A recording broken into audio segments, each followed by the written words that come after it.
Where's Mama?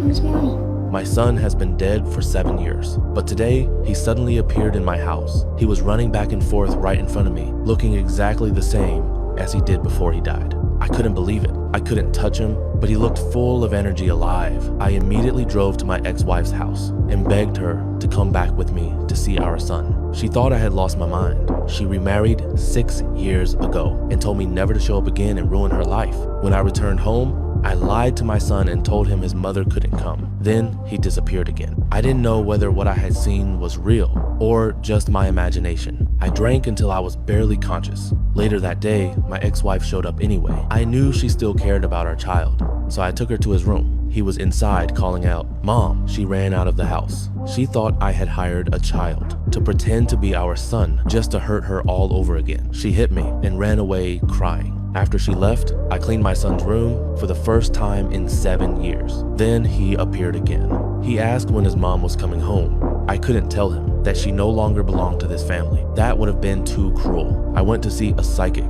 She said my son must have an unfinished wish. But what could a 5-year-old possibly want? Maybe he just wanted to see his mother. So I went to my ex-wife again and begged her to come back one last time. I told her our son's spirit was still at home, waiting. She finally agreed. The moment she walked in, she heard sounds coming from his room. She rushed in and saw him, just like I had said. Mommy!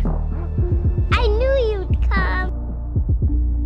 She reached out to touch him, but a blinding light pushed her back. She could still talk to him, play with him. She just couldn't touch him. She was stunned, but she stayed. From that day on, we made an agreement. She would come during the day and pretend she wasn't there so she could be with our son. After work, I would take over at night. This was how we made up for the time we had lost. A few days later, I quit my job. I wanted to spend more time with our child. My ex-wife was furious. 7 years ago, we had a huge fight. I took our son out during a storm. The car skidded. He was thrown from his seat, hit the window, and died instantly. She's blamed me ever since. She said I moved on too fast, hid my guilt behind bottles of alcohol, while she was left alone with the pain. But I just didn't want to hurt her. She was the one who left, the one who started a new family. We were shouting at each other when suddenly the light exploded. Our son walked down the stairs and softly said, "I just want us to be the way we used to be."